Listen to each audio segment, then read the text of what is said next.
বন্ধুরা, আজকে আমরা স্বরেও থেকে ও পর্যন্ত 11টি স্বরবর্ণ লেখা দেখব। এই বর্ণগুলো আমি তোমাদেরকে ভেঙে ভেঙে লিখে দেখাবো। এখন আমরা একসাথে দেখি।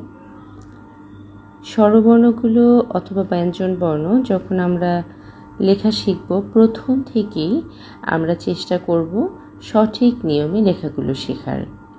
কোনটাতে পূর্ণ মাত্রা আছে, কোনটা মাত্রা অর্ধমাত্রা আছে, কোন বর্ণটা মাত্রাহীন, কোন বর্ণটা কোথা থেকে শুরু হলো, কোথায় গিয়ে শেষ হলো, আমি উপরের মাত্রার সাথে কতটুকু লাগালাম, নিচের মাত্রার সাথে কতটুকু লাগালাম, এগুলো একটু খেয়াল করে দেখতে হবে। যদি আমরা প্রথম থেকে বর্ণ শুদ্ধভাবে লিখতে পারি, তাহলে আমাদের হাতের লেখা কিন্তু অবশ্যই সুন্দর হবে। তো আমাদের দেখতে হবে যে আমরা কিভাবে লিখছি।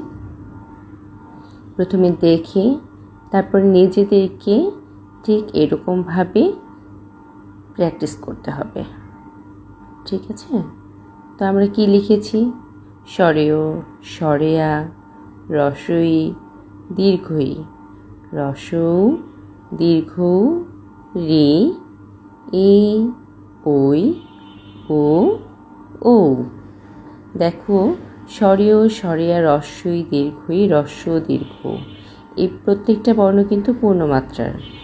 আর এ